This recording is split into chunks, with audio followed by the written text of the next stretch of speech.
The following program is an exclusive Disruption Networks production. So you just bought your dream home, and now it's time to move. Let's face it, nobody likes to move. All the packing, unpacking, lifting, upstairs, downstairs, and broking everything, including your back. Let the professionals at EJA Moving Company take all the stress and pain out of your move. Competitively priced moving, relocation services, office moves, and complete packing and unpacking services. They work with everybody to make it simple and easy for you to move and relocate. Call EJA Moving Company at 315-335-0516. When it's time to relocate, have EJA Moving do all the work for you. Hit them up online, ejamoving.com. Hey, Disruption Network. This is Mike Sacco, the general manager at Nye Volkswagen of Rome. If you don't know me by name, it's only because you have not received the best deal. There's only one reason to leave Utica, and that's to come see me in Rome and get the best deal on your next new, pre-owned, or certified VW. Mention that you heard this ad from Disruption Network and receive $250 off your next vehicle purchase. You'll know why our customers say,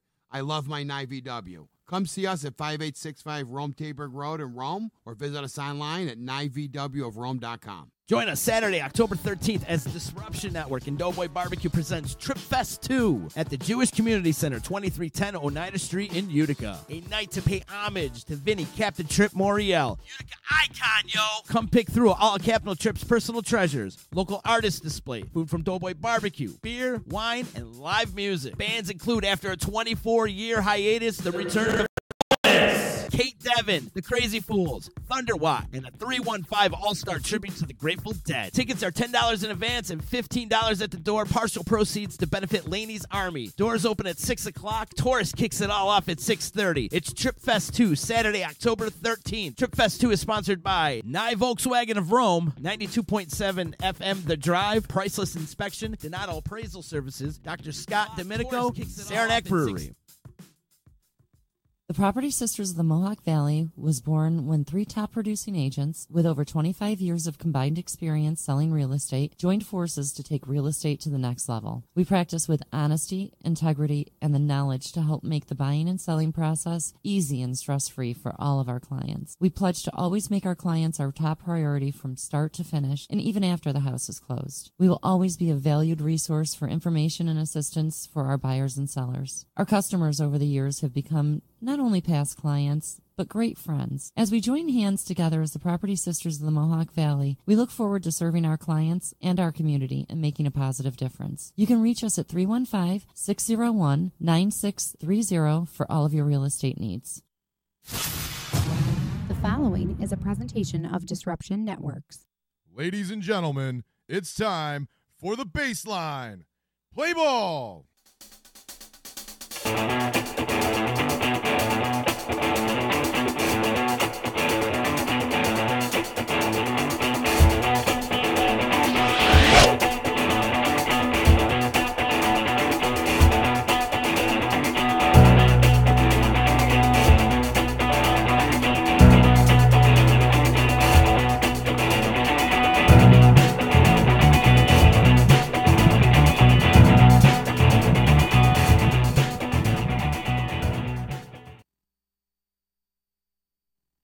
What's up, everybody? Little technical difficulties to start the show. Sorry about that. What's up? We're going to start with some good news, I think. Welcome. It is episode 23 of The Baseline. JP SPG here. Disruption Network, Utica, New York. Cameras. And speaking of Disruption Network, there we go. Speaking of Disruption Network, this weekend's going to be a good time. And what do we got going on this weekend, buddy?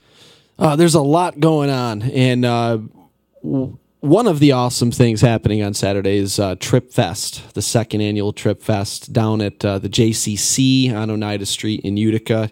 A whole bunch of great music. I'm going to be there playing with the Crazy Fools. Taurus reunion for the first time in decades playing. Thunderwatt, the list goes on, a whole bunch of great music, a tribute to the Grateful Dead with a whole bunch of miscellaneous local musicians from the Utica, New York area. And that gets kicked off at 6:30 6:30, I believe. At least the music does show up before that, but the music kicks off at 6:30, and we'll be going throughout the evening. So Trip Fest 2, in memory of Vinny, Captain Trip, Moriel. Gonna be a good time, man. There's gonna be a whole bunch of Captain Tripp's memorabilia that has been stored away in storage units, and they're gonna have all that stuff there for people to check out and go through. And great food. Doughboys Barbecue is gonna be there. 92.7 The Drive is a sponsor. Priceless Inspections, Dr. Scott Scooter Del Medico, Donato Real Estate Appraisal, and of course the wonderful Saranac Brewery. Love it. So that is this Saturday again, getting kicked off around 6 o'clock or so. Tickets are $10 in advance, $15 at the door, and partial proceeds to benefit Laney's Army. So that's Trip Fest this Saturday, October 13th. Trip Fest, and that morning... 2310 Oneida Street in Utica, New That's York. right, yep. And that morning I'm playing at a memorial walk for Connor Linsky, my cousin. ConnorsWay.com is where you can check out the info on that. And if you're interested in walking, there's still some time to register. So check it out. It starts at, I believe it kicks off at 10, so you're going to want to be there well before that. 10 a.m., Saturday, October 13th, and then, like we said, Trip Fest that night. So it's going to be a busy day, and both very, very cool, meaningful events. So it's going to be good, man. That's the good news. Yeah, also with Disruption Network, we're going to pin the link here to the Facebook feed here. But if you're looking for more information, head over to Disruption Network Facebook and check out the Real Men Wear Pink campaign. Real Men Wear Pink.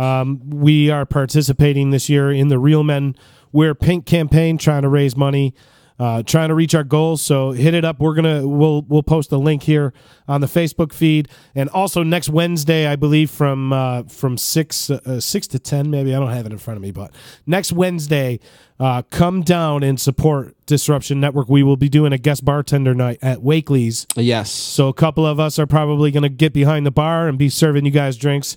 They're going to have specials. We're going to be doing a live broadcast of all the Disruption shows. I think that Sean and I are going to accomplish the baseline for next week in a few short segments from Wakely's, maybe, perhaps. So just tune in. Real Men Wear Pink. Check it out on DisruptionNetwork.net. You can get all the info on Disruption Network Facebook as well. So now we're going to get into the bad part. The bad news. Man. The Yankees cannot hit with, I was going to say that the Yankees cannot hit with runners in scoring position, but the Yankees cannot hit. It was horrible to watch. And I'm kind of glad that it's over. I will say this. I will be on air saying this immediately to start our show with the whole baseball talk anyway to start our show. The better team won. Yeah, I agree completely. And Boston, congratulations on advancing, and deservedly so, much to my dismay and yours as well, and Yankees fans everywhere. But I do tip my cap to that team. And the road doesn't get any easier for Boston, but good for them for moving on. They were the better team. And Alex Cora certainly outmanaged Aaron Boone in that series. In my eyes, and the Boston Red Sox deserve to go on. I've been pretty lenient on Aaron Boone all season long when it seemed that everybody wanted to just come down on him, and he won 100 games, a sneaky 100 games, but they won 100 games. It's tough to come down on that guy, but not only did he get outmanaged, he completely disappeared. In Game 4 especially, he completely disappeared. He just disappeared. So we'll save that for another show, I think. Yeah, and there was a lot of other unfortunate stuff that happened in that series, and that's not to take away Boston's victory because, like I said, props to them. They were the better team, but 108 wins. Some of the they proved it. Some of the bad calls and umpiring failure in that series, and we will be getting to that a little bit later on as well. Yeah. Stick around for pretty damn near close to right now because Out of the Baseline is going to start soon. Not too much else to talk about. We're going to throw some people out today, so stick around. Also, our seventh inning stretch, we're going to go over. We're going to give some awards out, some newer awards. We'll give out some ALDS awards, and then we're going to give you some players to look forward to in the championship series and give our World Series predictions possibly.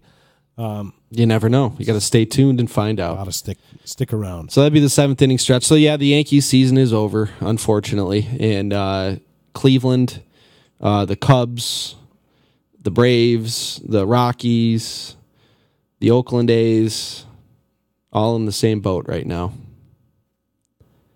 We're going to throw them all out, I think. Yeah, so what's Amigo say about that? We got a sound clip for those guys. Oh, right. Yeah, anyway, though, it was very surprising to see Cleveland. You're out, all those teams I mentioned. You're out. Sorry. But yeah, very, very surprising to me to see Cleveland swept by Houston. I'm not going to say I'm completely surprised by Houston winning that series because they're stacked too, and they are a worthy opponent for Boston here in the ALCS. But I definitely did not foresee the Cleveland Indians getting swept with that pitching staff they had, or starting pitching rotation, I should say, because the bullpen did rear its ugly head yet again in the postseason, in the division round of the playoffs here. I think part of the problem, and Dave sent me a message the other day kind of alluding to this, is Cleveland was on cruise control pretty much the entire season. Oh, we talked about it. And they never had to play with that sense of urgency. You know, I mean, yeah, the Yankees won 100 games, but they were, for a good portion of the season, chasing Boston. They had meaningful games to play, whereas Cleveland really only was playing for seeding in the playoffs right from the start. So they never had to be, you know, in those high-stakes situations, and they cruised through, which is a great position to be in. But at the same time, you go into the playoffs now facing the Houston Astros, and you haven't played a meaningful game in months, honestly. So I sent you a stat the other night. That could have something to do with with what we saw there with the Indians. Ramirez, Edwin Encarnacion, and Donaldson, 1 for 33 with an RBI. Not going to get it done. Also, 154 with runners in scoring position for the Yankees. Is not going to get it done. Not going to get it done. The Yankees hit 279 for the series. It's not as if they got blanked in the hits department. Yeah, you take Aaron Judge out of that equation, though, those numbers don't look so good. No. He inflated those a bit. He had a great, with his 1447 OPS. He had a great division series, Aaron Judge did. Not to take away anything that Gary Sanchez did as well. He had a big game in Boston. Had a big double last night. And how about Brock Holt? Yeah. Brock Holt with a cycle. Was that the first ever postseason cycle? First ever postseason cycle. Good for you, Brock Holt. You took Austin Romine yard. Good job. I'll give that to Brock Holt. It's a cycle. It's never been done before. Never been done. First time in history that it's been done. Good for you, Brock Holt. But you took Austin Romine deep. And I don't know what's more embarrassing. And I think that in summation for the entire game, the next day in text messages, just to kind of sum everything up, I just said the Yankees pitched Austin Romine in a playoff game. That's all that you need to say about losing 16-1 is that the Yankees pitched Austin Romine in a playoff game. That describes that game perfectly. So before the series started, if somebody told you the Yankees would hold Mookie Betts to a 188 batting average, would you expect that the Red Sox still won the series 3-1? I wouldn't. No. To hold the MVP in check like that? Maybe I might think that the Red Sox still won the series, but I wouldn't think that it was as tipped as it was. Yeah, and you still had J.D. Martinez hitting 357 and Steve Pearce hitting 333, Kinsler 308, Bogarts had a good series, Benintendi batting 286. You know who didn't have a good series? Angel Hernandez. He did not have a good series. Angel Hernandez did not have a good series. And then we're stuck with him being he was borderline. He missed a couple pitches last night, but he was borderline awful. As typical, you can't nail down his strike zone for anything. Nobody knows where it is. Not the hitters, not the pitchers, nobody. It changes. but he's terribly, terribly awful out on the base paths, as was evidenced the game before, where he had 3 calls overturned in the first 4 innings. That's bad. Yeah, that's not good, right? Angel Hernandez after. So moving on to the other series, the Yankees. You got 2 Yankees fans sitting here, and both of them will wholeheartedly agree the Yankees laid an egg. There's no way around it. The Yankees laid an egg. Yeah, and you figure there's not going to be a ton of change. Awful. Not going to be a ton of change with the with at least the lineup. Brett Gardner goes. Brett Gardner is gone. There's no doubt about that. Andrew McCutchen was brought in as a rental, so he won't be around. But otherwise, you don't really have any holes to fill in your lineup per se by having to go out and get a free agent. But the talent is out there, and the opportunities are out there to improve that lineup even more. And of course, go out and figure out what you're going to be doing for starting pitching going forward as well. Some possibilities there for sure this postseason. So we'll get into the whole hot stove and off-season outlook stuff a little bit later down the road, a couple episodes from now once we do wrap up for season 1 of the Baseline. We'll get more into that. But there's some exciting things to look forward to for the Yankees. A lot of young talent there. You really got to love what Andujar and Torres did this year, and Judge, of course, and having Stanton there, Sanchez if he figures it out. But yeah, the future's bright there, and it's hard to forget that this was a team that was in quote rebuild mode just a couple of years ago, and here you are now playing the Red Sox, for an ALDS spot, both winning 100 games and. Yeah, the future's bright. I know it's easy to be kind of down right now. 167 games down the drain, really. But the future's bright. So, congratulations, Boston, and we'll see you next year, Yankees. Yeah, sayonara. The better team won, though. But yeah, like you said, let's get on to some of the other series. I mentioned Cleveland a bit. That star lineup, with the exception of Lindor, didn't show up. They kind of were in the same boat as the Yankees were. Judge stepped it up. Lindor stepped it up, but nobody else on the team really did anything. And props to the Houston Astros, one of the best teams in the league, and deservedly in the ALCS once again for the second year in a row. I mean, that's a lineup that you have Carlos Correa hitting towards the bottom of the lineup, one of the best young hitters in the game, almost similar to what you see with the Yankees with your Andujar and Torres hitting at in the bottom third of the lineup. Not to mention that pitching staff is just ridiculously nasty. Verlander starting game 1, Garrett Cole game 2. To take a team like the Indians and outscore them 21-6 in three games, and hold, like we had already said, basically the middle of the order completely in check in that series. It speaks volumes to exactly what this team can do. 21-6, they outscore them. And as we said, 1 for 33 for those 3 guys. That's pretty good. You have to be fearful if you're the Red Sox. I still think that no matter how good the Red Sox were in this division series and in this season, I still think that they're not the favorite going into this series. And I say that on the strength that Houston gets on base a little bit better than the Yankees do. Their approach is a little bit different. It seemed to me that the Yankees 1 through 9, everybody's trying to hit it over the fence. And that's the approach. Big, huge hacks and strikeouts. And Houston seems to put the ball in play a little more and get on base a little bit better.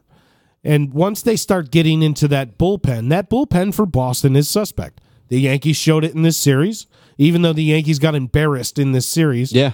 One thing for sure is that the Yankees still showed that Boston bullpen is an Achilles heel. Last night in particular, scoring a couple off of Kimbrel. It's an Achilles heel for Boston. Giving us that glimmer of hope as Yankees fans that we were just kind of clinging on to, and then crawling back in and then still shutting the door.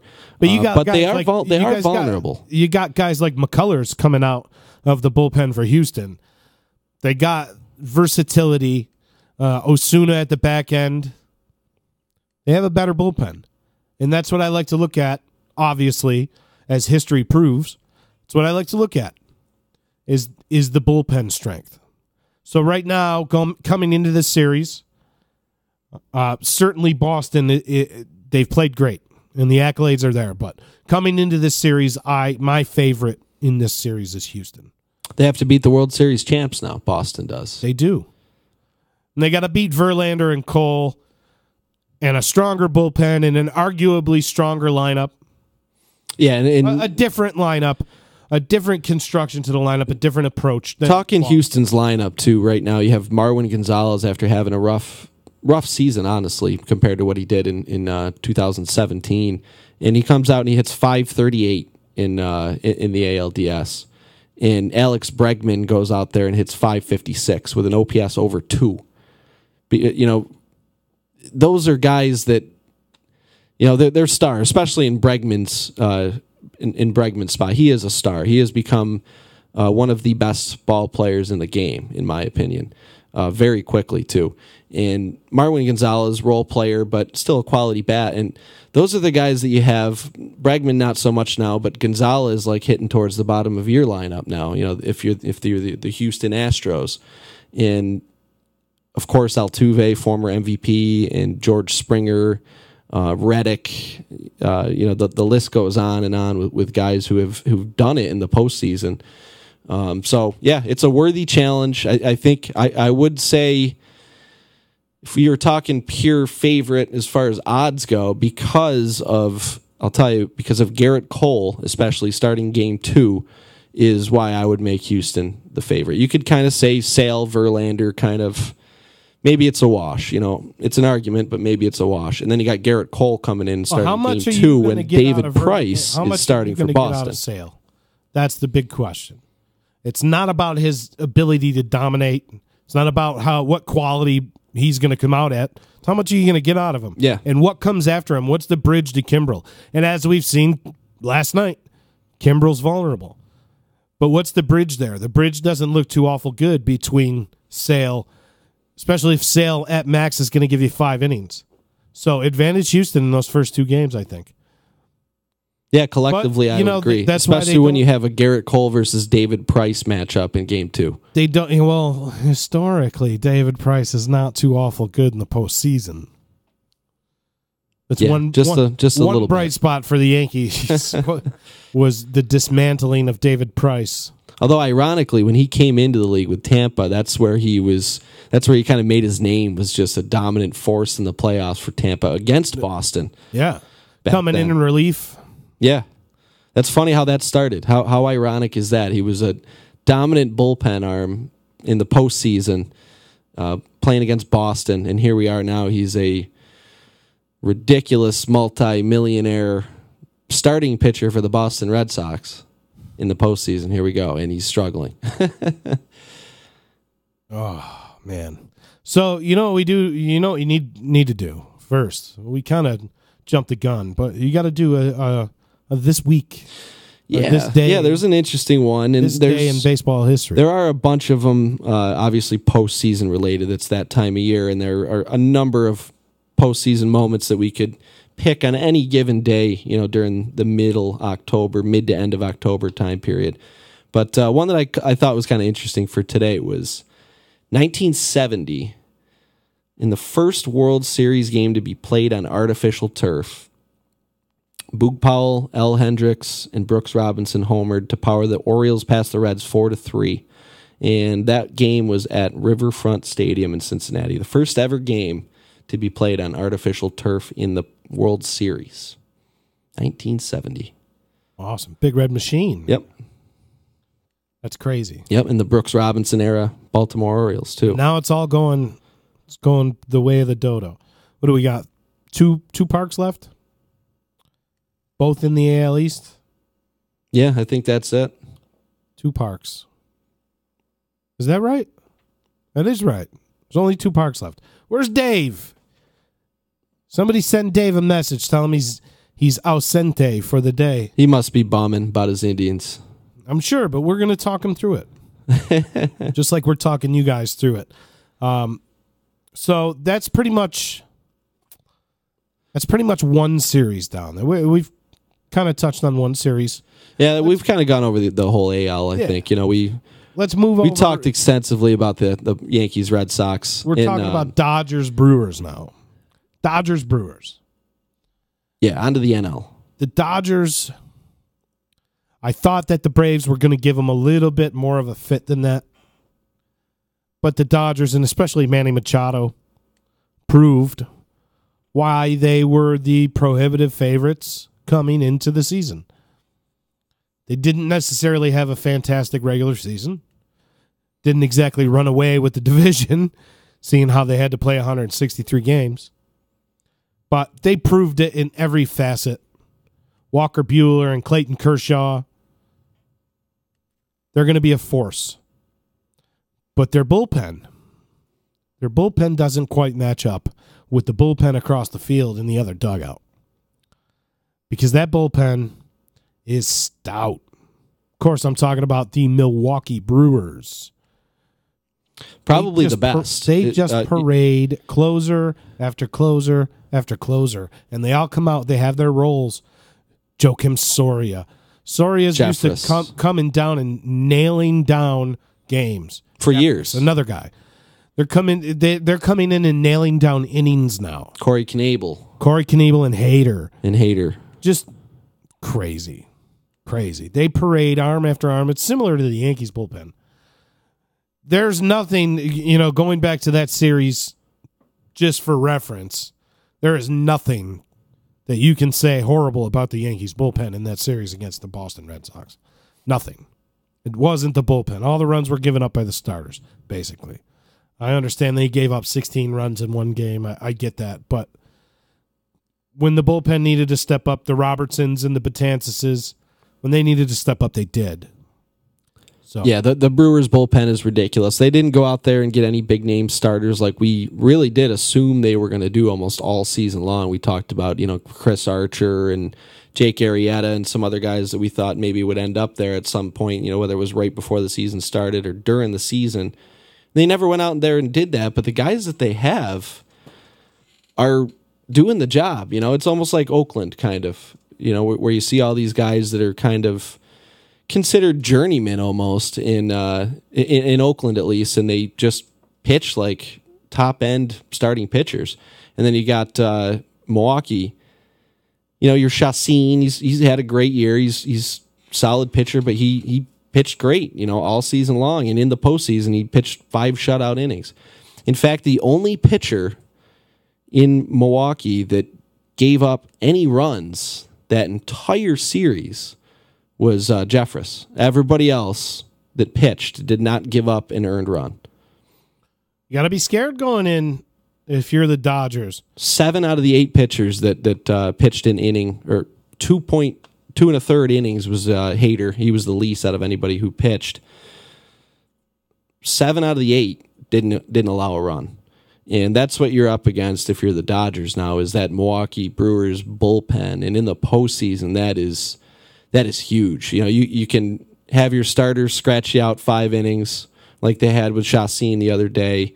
They had Wade Miley go 4 2/3 shutout innings and then bring the bullpen in for the end of it. They're set up nicely right now. They added the bats they needed to. They have an MVP on the team. Corbin Burns picking up the win in Game 3. Yeah, which is a guy that kind of added. It's an added bonus. Right, 4 shutout innings for Burns. Kind of an added bonus for Milwaukee there. A big head of steam. Aguilar, Arcia, Ryan Braun, Broxton, Lorenzo Cain, Eric Kratz. Can't go down a list of the Milwaukee Brewers lineup without mentioning the ageless wonder, Eric Kratz. Yeah.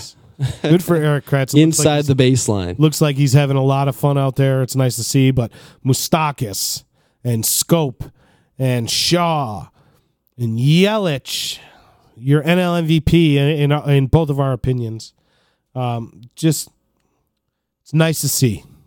I'm pulling for the Brewers. Yeah, right now. That's who I want to see win. They're an exciting team. We'll see. I think they are set up very nicely to over to the other end of advance. that aisle in that series there.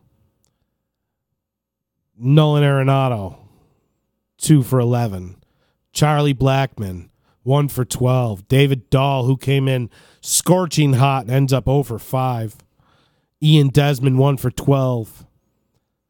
Not a good look if you're coming in with that head of steam. Yeah, they held Trevor Story to 278 average, which isn't that bad, but he struck out 7 times in 18 at-bats, and he didn't hit a home run. Colorado Rockies came into this series with a head of steam. We're playing really good baseball coming down the stretch. And then all of a sudden... Speaking of ageless, how about Matt Holliday? You had a good one. Yeah, 250. Well, not... I just mean the last couple of weeks, it was a good little swan song. It's got to be it, right? You would think so. He didn't get the Joe Mauer treatment, but it's got to be it. It's got to be done. But good to see Matt Holliday out there. I liked him when he was with the Yankees for the first half. He got sick, if you remember. He got some kind of infection. Yeah, he did. I don't know how. I don't remember the details on that, but I remember him being infection, and he was kind of. I remember him missing. It was kind of raking weeks, going if not into months. that. He was 38 years old for Matt Holliday. 7-time All-Star, 2011 World Series champion, 4-time Silver Slugger. Matt Holliday. If this is it for you, buddy, 316 home runs, 1,200 RBIs, 100 steals, 379 career on base, 300 career hitter. Good for you. That's a great. Yeah, it is. That's a great major league. And getting back to your point about the bats in Colorado, yeah, when you hold they went cold as the Desmond, Rockies. Blackmon, Gonzalez, Arenado, and LeMahieu at 200 or below, yeah, you're not winning that series. No, I don't care what your pitching staff does, and that's not to say that they went out and got blown up either. All right, you lose the first game 3-2, you lose the second game 4-0. Great performance by Freeland in the wild card game against too. The Cubbies. I got no problem with the way they rolled into that series. It's just that they just blew it up after that. So, Colorado Rockies going the way of the Yankees, and also going the way of the Braves. As we kind of talked about, we led into the Braves and the Dodgers a little bit. I thought the Braves were going to give a little bit more fits to the Dodgers than they did, but they didn't. Yeah, another team whose bats just went ice cold. But ice cold. You want to talk about promise. That's got to show you an awful lot about the character of a young team who's, for probably the most part, is all coming back. They're only going to add more young studs to that roster. So things are looking up for the Braves. But kind of moving on and segueing into the NL Championship Series, you got the Dodgers and the Brewers. Yes, the Dodgers boast the better rotation, for sure. And maybe the better closer, given his history. But man, you talk about scope, you talk about Shaw and Moustakas and Yelich and Kane and Braun. And Braun, who had a big series. I want to say he batted 380 something. They just keep parading it out at you on the offensive side. So I think that they're going to be able to score some runs in this series. And I think that if it becomes a battle of the bullpens, Milwaukee wins. That's how I see it. So the way that I kind of see it here is I got Milwaukee-Houston going into the World Series. And that would be a good series for baseball fans. I hope that's what it is. So are we giving our predictions now? Are we going to do our 7th inning stretch? Yeah, I mean, I guess we're kind of... The whole show is the 7th inning stretch. We're kind of fusing. Yeah. It's time for the 7th inning stretch.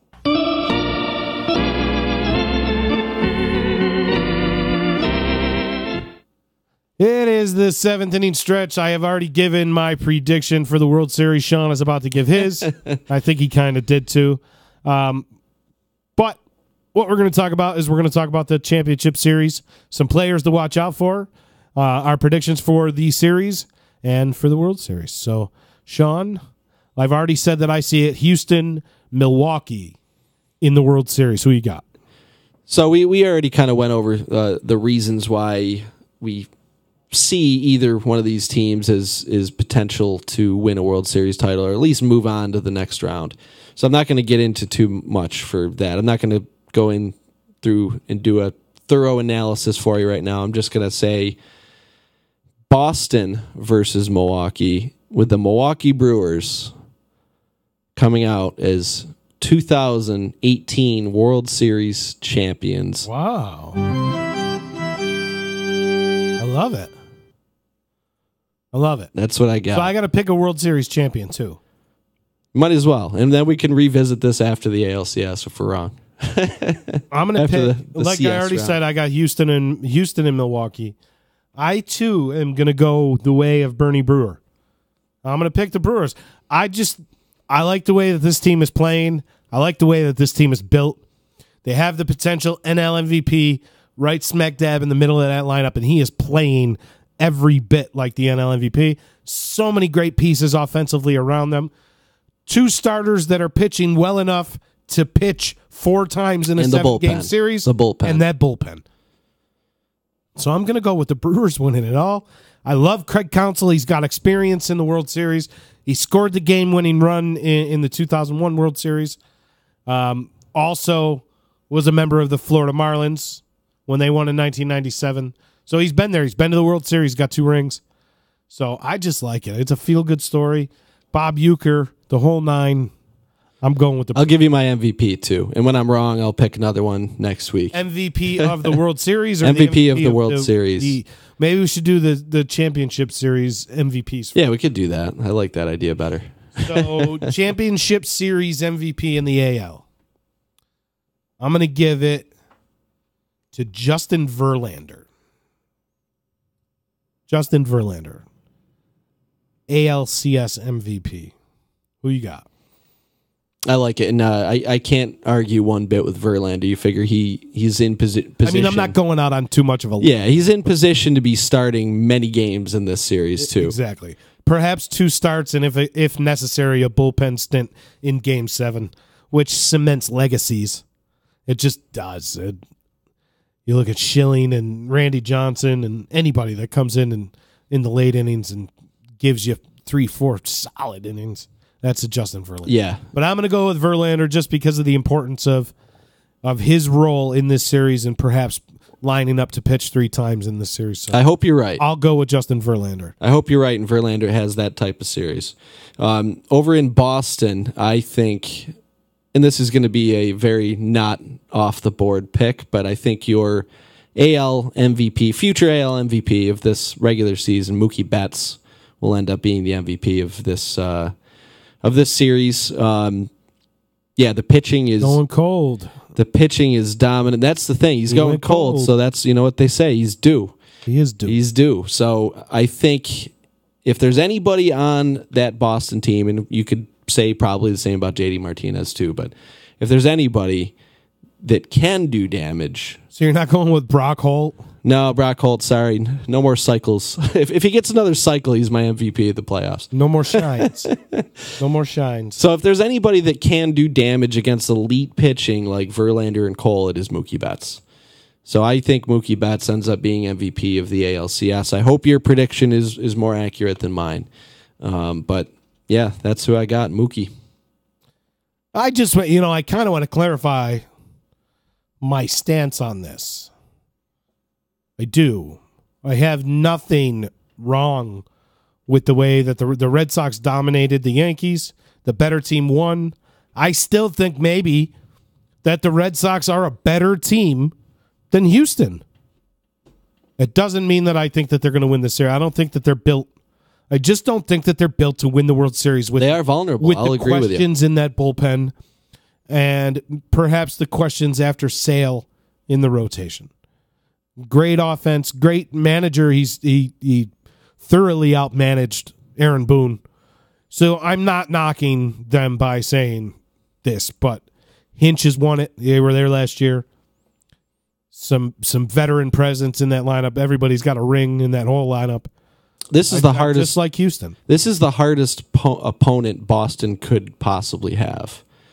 You could argue I don't Cleveland disagree, too, but Cleveland could have been pretty difficult. But this is the hardest opponent you can have, because the bullpen. You got to figure the bullpen. Tough. The difference between Houston and Cleveland is the bullpen, really.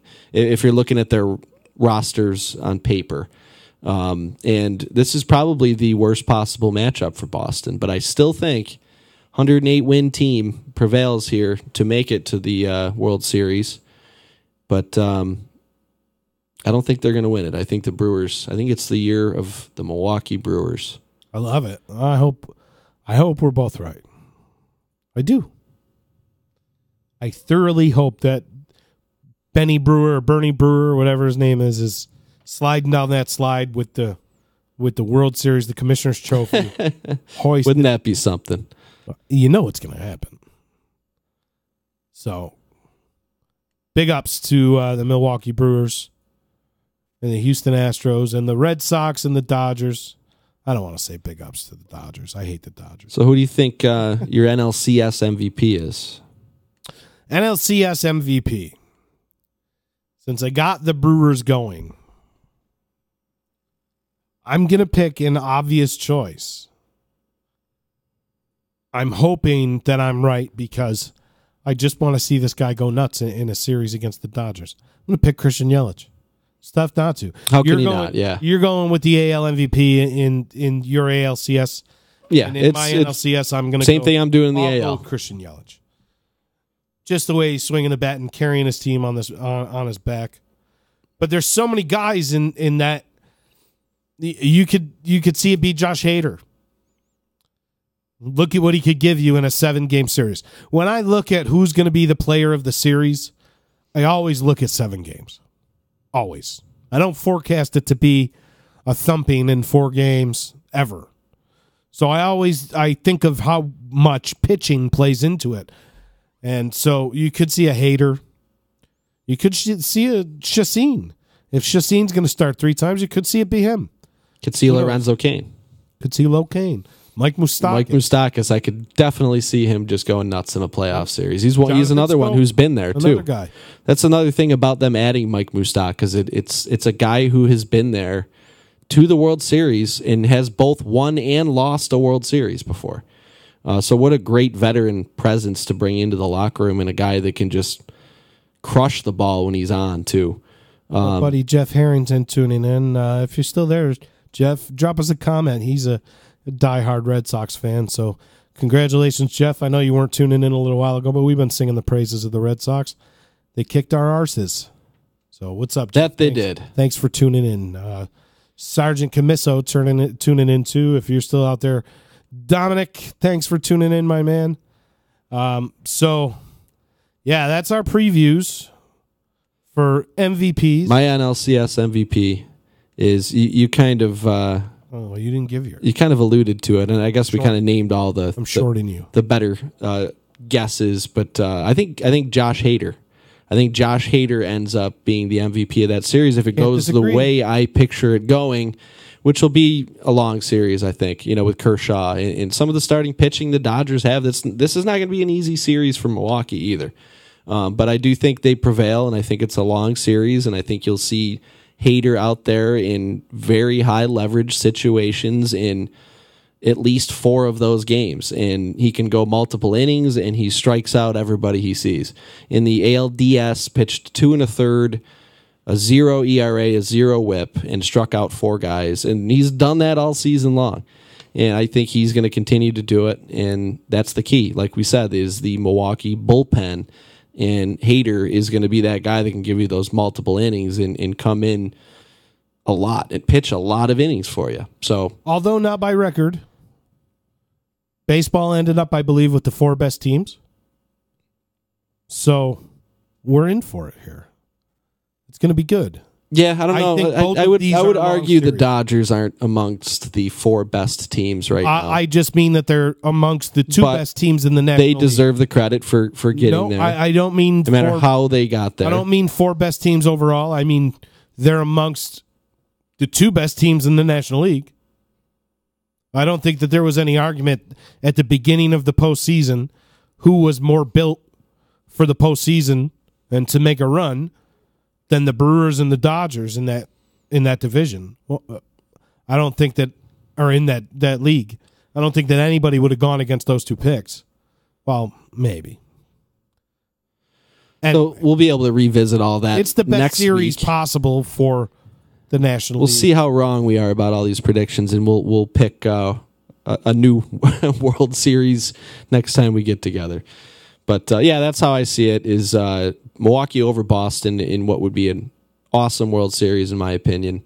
But yeah, Houston, your pick. That's a great one too. And those pitchers, yeah, it's going to be a showdown for sure. Looking forward to it. Looking forward to more baseball coming up. Although feeling so sour as we have been feeling, I am still looking forward to seeing these 2 series. 4 dynamic teams. Going to be fun. So our World Series prediction here has been brought to you by Nye Volkswagen in Rome. That's Nye VW in Rome. Stop into the showroom at 5865 Taberg Road in Rome and see why all their customers say they love their Nye VW. Mention Disruption Network and receive $250 off your next vehicle purchase. Check out their inventory at nyvwofrome.com. And they were the hosts of the Battle of the Bats event we did that we went out and had a blast at. And they had a whole bunch of cars set out for people to check it out. And they had a whole bunch of cool stuff organized for that event. And a lot of cool stuff We coming had up fun. with Disruption's partnership with Nye VW too. So stay tuned for that. If you're a fan of Disruption Network, big news coming soon. big news. So moving on. That was that's like the pseudo 7th inning stretch, right? Yeah, that's kind of how it's going to be. We're kind of breezing through here, folks. Sorry to kind of short you, but there's no rundown. There's nothing. There's no meat No, and we're all potatoes. playoff baseball right now. We are Playoffs. current events. There's nothing to look forward to beyond the next couple There weeks. is no league leaders. There's no league leaders. There is There are no. postseason stars right now. There are no league leaders. We're not going to. Who's going to shine the brightest? Drop your opinion down here on the comments section. And speaking of the comment section, I'm typically talking about Facebook here, but you can also get us. You can get us on Google Voice. So stop by and say hello on the text line. You can watch us on YouTube and Twitch, Stitcher. DisruptionNetwork.net. All sorts of avenues. Also, Check out our Facebook page you too. can go download us on iTunes and Google Play. All that good stuff. Many of you have, And not that just are, us. that are out there listening to us. So we thank you for taking the time. And that is effort not to go limited down. to the baseline. That's not just us. That's EC Radio and Home Free with Adeline Van Dyke and the D Line and Wrestle Fandom Radio and Ease Beats and Bizz and all of the great shows here at the D. You can check them all out on all those places. The D is everywhere. It stings, buddy. We're peeling through the show. I would have been elated to talk about a Yankees win, but now we're peeling through the show. You know what though? That's what makes the wins even more sweeter when they happen. Is when you have to go through the downs and the losses. I agree. It'll be even better when they do get there. So, But 167 games down the drain. yeah, agreed. Agreed. So one guy I kind of want to mention here. That's J-Hap. Oh, the Haps on the Haps. Yeah, J-Hap. 22.50 ERA in the ALDS. That's not good, right? It's not good.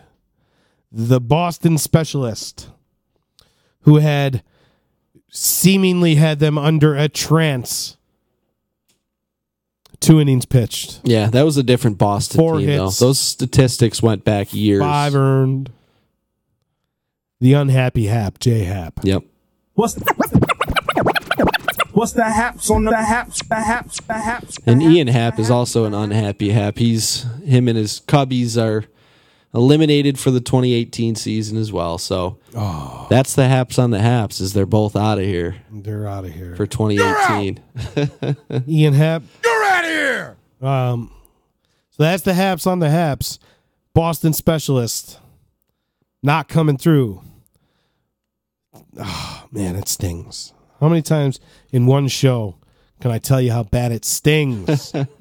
It does, though. But I'm looking forward again. We're looking forward to good baseball. There's going to be some great baseball ahead, and it won't be as, I guess, personal for us because we won't have a horse in the race per se, except for, the obvious watching what Boston does with from a distance now, unfortunately, to see how they finish up this season that could be a legendary season if they can go all the way to the World Series and win it all. And there's still an interest from a Yankees fan point of view, but certainly not nearly as much as there would have been. 0.0. And that's your Johnny Field update. That's the field report for the week. 0.0 is still Johnny Field's WAR. I didn't even mean to play it right there, but it was so kind of perfect.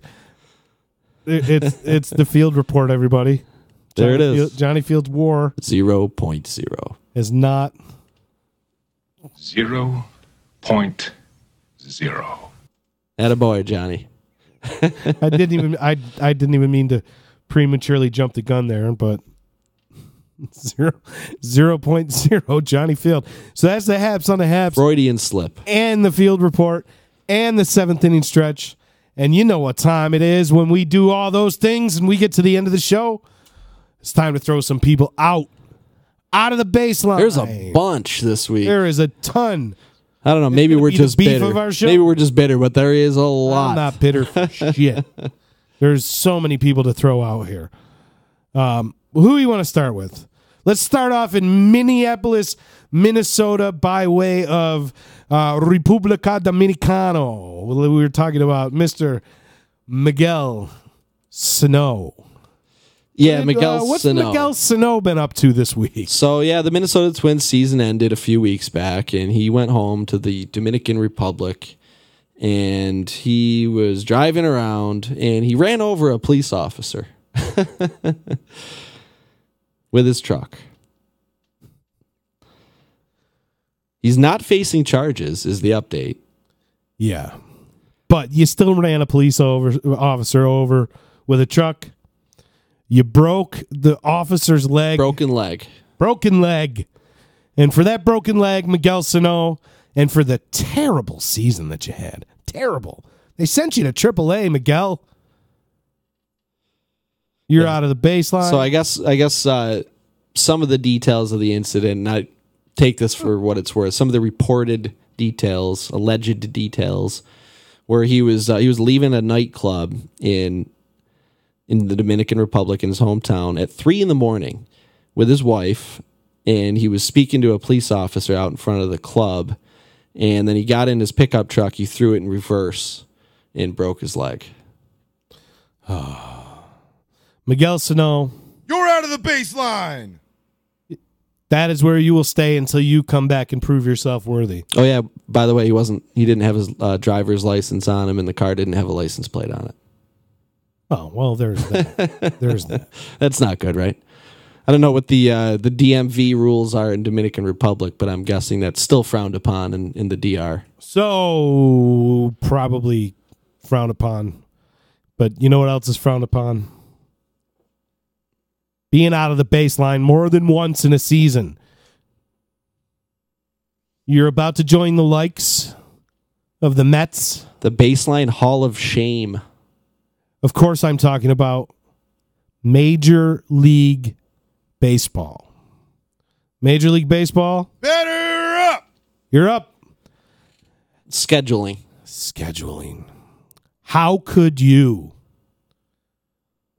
look at the two rosters of Houston and Cleveland and not give the defending world champion and a team riddled with MVP candidates a primetime game. You got these two teams playing during the afternoon? They're the last two teams that represented the AL in the World Series playing each other. Correct. And you got these guys playing in the afternoon? Every game. They can't get a nut Every game? single... I get it. If to quote the meme that was kind of going around, you get the fascination with the Boston and the Yankees thing, right? But as a baseball fan, why is there not a fascination or even a flat-out obsession? Your reigning AL MVP is on the Astros. 1 or 2 games at least. Come on. 1 or 2 games need to be in prime time for that series. Throw the Yankees in the afternoon. Throw the Yankees in Boston in the afternoon. I would love to see an afternoon game, too. I would love to. But just the fact that Major League Baseball can't get... You're talking about marketing? Talking about marketing? You don't need to market the Yankees and Red Sox. It's a ratings grab is what it is. Of course, it's a sponsorship thing, and yeah, there's dollars. Sometimes it's got to end. There's dollars involved in that, and that's why it is like it is. But those dollars will still be there at noon. You got to figure out a way to give them a night game or two. How do you not figure that out? Verlander, Cole, Bauer, Carrasco, Ramirez, Donaldson, Correa, Altuve. Didn't even scratch the surface Bregman. With the Bregmans and the Lindors. Didn't even scratch the surface with these two rosters. And they don't get a primetime game.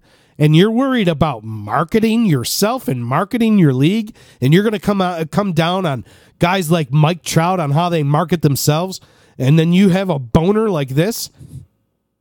That's the only way to describe it. It is a boner. You drop the ball not having teams like that play a night game. I'm sorry. So just for that portion right there, you're out of the baseline. Major League Baseball, you're out. But for another thing, I understand that you got sued and you're probably scared. But any evidence that you could present against the man in a court of law is going to stand up. And I am talking about Angel Hernandez. Yeah. How is Angel Hernandez, let alone on a major league field, how is he on a major league field in October? When he's suing the league. And that's the reason that I understand that you got the lawsuit going on and you're afraid.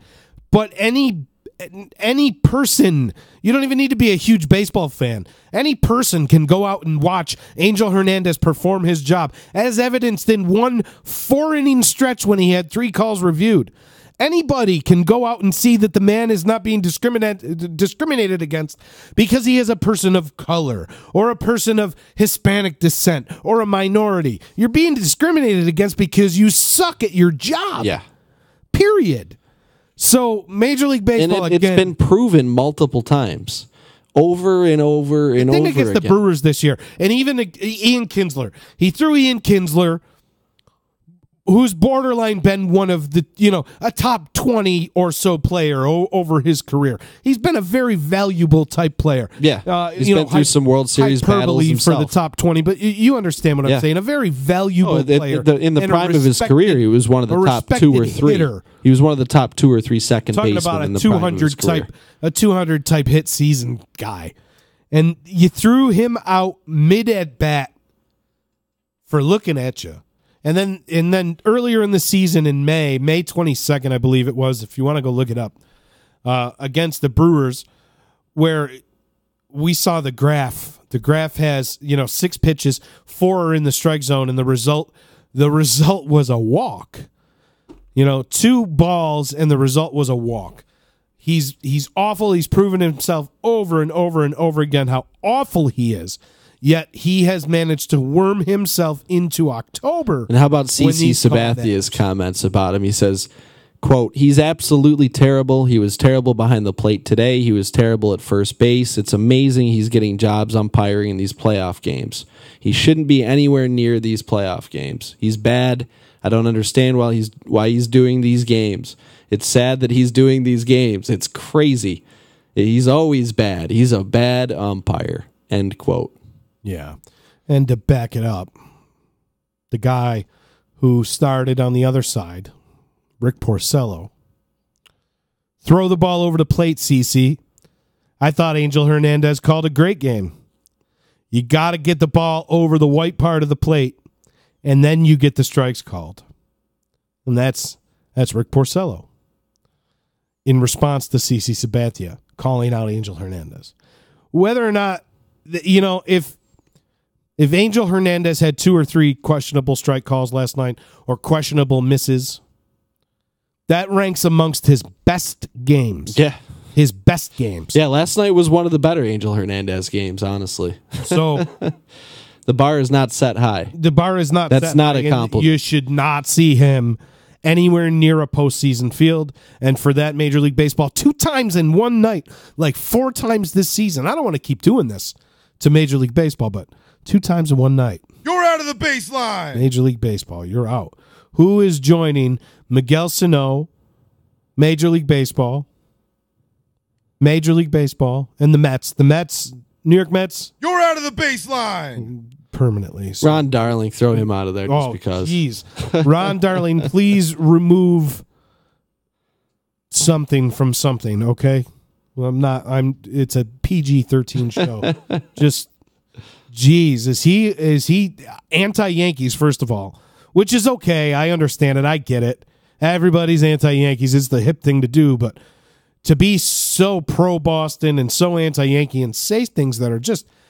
I'm watching the same game as you, Ron Darling, and I don't see it that way at all. So, Ron Darling... You're out of the baseline. Certainly, you're out of the baseline. Who else? I got one, too. The Yankees fan that threw a beer at Craig Kimbrell in the bullpen when he was coming out Yankees of the field. fans in general? I was pretty embarrassed by a lot of stuff that I saw, especially late in the game yesterday when it's off right now. When Yankees fans started getting excited about things again, and you got some people that have been drinking all game that can't control themselves. And don't get me wrong, I like having a couple beverages when I go to a game. Johnny Field knows. He does. But you know what? I'm not going to be throwing things on the field, and I'm not going to be the other ones where the 2 guys sitting right behind home plate and just blatantly giving the old Hoss Radborn, the old Hoss signal from behind the plate, flipping the bird, which, sure, it's kind of funny in some cases, and I do it too, but I don't do it on national TV, standing behind home plate for like 2 or 3 minutes straight with a security guard pointing at me and trying to get my attention and being fairly polite about it and just standing there and kind of saying, no, don't do that. Yeah, not too classy. Come on, I'm a big fan of flipping the bird, but come on. Not too classy. New York Yankees fans. So a couple unfortunate incidents that just embarrassed me last night. It was disappointing, but I agree with you. Who else? We're throwing everybody out today. The Rockies, the Cubs, the Yankees. I'm not throwing the Braves out. The Braves weren't expected to be there, but the Indians, you guys are all out too. You're out of the baseline. Temporarily. Aaron Boone. You're out of the baseline. Wake up. Wake up. I don't hate you. I'm not mad at you. I'm not like all these other people, but... Well, hopefully it's a lesson learned for him. You know, it's his first year as a manager, and yeah, I didn't like a lot what I saw, but if he learns from it and grows and changes some things going forward, then maybe it'll be a good thing in the long run. Who knows? But yeah, certainly right now, not good, right? That's not good. Right? Anybody else out? Angel Hernandez. You're out of the baseline. Because I only threw Major League Baseball out. That's right. I did not throw Angel Hernandez out. You should get out twice. You're out of the baseline. Angel Hernandez. I think Dave just joined us too, so we'll recap for Dave. So MLB scheduling is out of the baseline. Angel Hernandez is out of the baseline. Certain Yankees fans last night are out of the baseline. Who else do we have? Ron Darling is out of the baseline. The Mets. We threw the Mets out. Oh, yeah. Just because might as well just throw them in there, too. We always throw the Mets out of the baseline. We did throw all the teams that lost other than the Braves out of the baseline, too, Dave, if you're wondering. So we did throw the Indians out. Expected that they'd give a little bit more of an effort than they did. Yeah, we threw the Yankees out. Caught them on a busy night. What you doing, Dave? You got a job to do, and that's on the baseline. But that's That's pretty much it, I think. We've thrown everybody out there is to throw out. They're all out. Until next week, we'll have a whole new batch of them, I'm sure. And Angel Hernandez is going to go out again. You're out of the baseline. Next week. That's a little preview of episode 24. But until then, man, I can't wait. I can't wait to be watching baseball again. Yeah, we got a few days, I think. I got to pull up the schedule, but we're a couple days away for sure from the beginning of the championship series, and it's going to be fun. Great matchups, some big time stars, and I'm looking forward to it. Yeah, obviously I wish the Yankees were in it, but still going to watch it as a fan of the game and see how it all unfolds. Yep. One more time for Trip Fest this weekend, Disruption Network Party. Trip Fest at the JCC Saturday night starts at 6:30.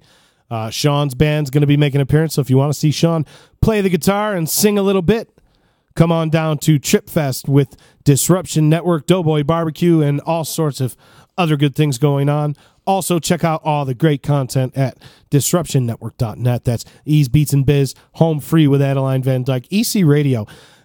Go back and check out, baseball fans, go back and check out yesterday's episode of EC Radio on Disruption Network, where they had some very interesting baseball stories going on, including a lot of stuff about Harry Carey, Mickey Mantle, Mark Grace. Some really good programming going on. But Billy Martin was mentioned. Yeah. A lot of behind-the-scenes interesting stories. So, yeah, check out yesterday's episode of EC Radio. Check out all the great content here on the D. Don't forget about Real Men Wear Pink. Go to the Facebook page to check out the details on that. There's a link where you can go and donate. Support the cause, everybody. We would very much appreciate it. And, by the way, the NLCS kicks off on Friday. I shouldn't say kicks off. That's a football term. First pitch of the NLCS Friday at 8:09 p.m. You know what we got? We got Brewer Fever. Brewer Fever. We live in a town with a brewery. We might as well root for the Milwaukee Brewers, right?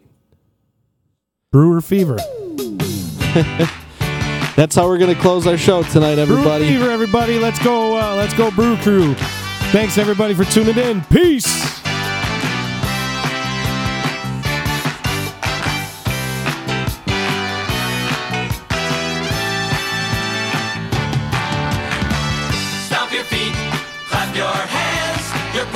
Team sitting in the stands.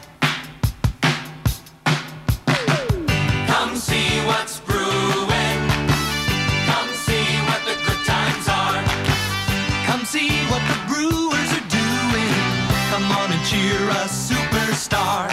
Be a believer in Brewer Fever. It's fun to join in the cheering. Stomp your feet.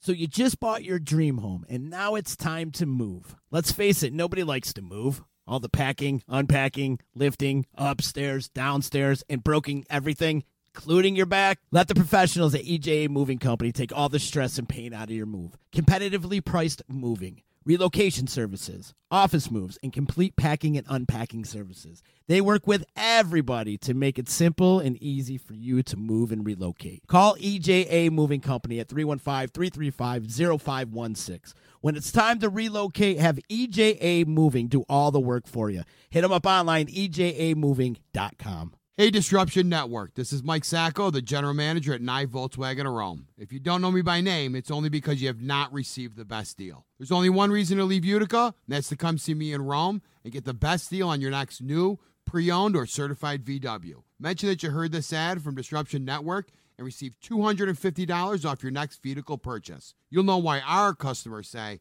I love my Nye VW. Come see us at 5865 Rome Taberg Road in Rome, or visit us online at nyvwofrome.com. Join us Saturday, October 13th as Disruption Network and Doughboy Barbecue presents Trip Fest 2 at the Jewish Community Center, 2310 Oneida Street in Utica. A night to pay homage to Vinny, Captain Trip Moriel. Utica icon, yo! Come pick through all Captain Trip's personal treasures, local artist display, food from Doughboy Barbecue, beer, wine, and live music. Bands include, after a 24-year hiatus, the return of Taurus, Kate Devin, The Crazy Fools, Thunderwatt, and a 315 All-Star tribute to the Grateful Dead. Tickets are $10 in advance and $15 at the door. Partial proceeds to benefit Laney's Army. Doors open at 6 o'clock. Taurus kicks it all off at 6:30. It's Trip Fest 2, Saturday, October 13th. Trip Fest 2 is sponsored by Nye Volkswagen of Rome, 92.7 FM The Drive, Priceless Inspection, Donato Appraisal Services, Dr. Scott Domenico, and Saranac Brewery.